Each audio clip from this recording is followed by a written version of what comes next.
আল্লাহ আমি দুনিয়াতে এই সলাৎ ছেড়ে আজ দোকানে বসে থেকেছি, আল্লাহ আমি দুনিয়াতে সলাৎ ছেড়ে কাজের ক্ষেত্রে আমি ছুটাছুটি করেছি, আল্লাহ আপনি আমাকে মাফ করুন। ওই ব্যক্তিকে দেখে আল্লাহ নবী বলছেন, আল্লাহ তাআলা বলছেন ওই ব্যক্তিটাই হচ্ছে পৃথিবীর মধ্যে উত্তম ব্যক্তি, যেই ব্যক্তিকে ইউহিব্বুত তাওয়াবিন, যেই ব্যক্তি আল্লাহর কাছে কেঁদে কেঁদে চোখের অশ্রু ফেলে আল্লাহর কাছে তওবা করে, সেই ব্যক্তি হচ্ছে পৃথিবীর মধ্যে সবথেকে উত্তম ব্যক্তি। ওয়া ইউহিব্বুল মুতাত্তাহিরিন, আর কেঁদে কেঁদে চোখের অশ্রু ফেলে আল্লাহর কাছে তওবা করার পরে তার ঈমানকে পাক পবিত্র করলো, পরিষ্কার পরিচ্ছন্নতা করলো, ওই ব্যক্তি হচ্ছে সবথেকে পৃথিবীর মধ্যে উত্তম ব্যক্তি।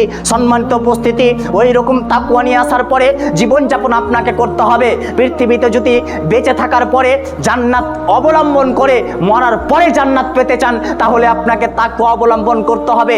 তাকওয়া এমন একটা বিষয়, যেই তাকওয়া থাকলে মানুষদের সাথে ভালো আপোষ করা যায়, যেই তাকওয়া থাকলে মানুষদের সাথে ভালো আচরণ করা যায়।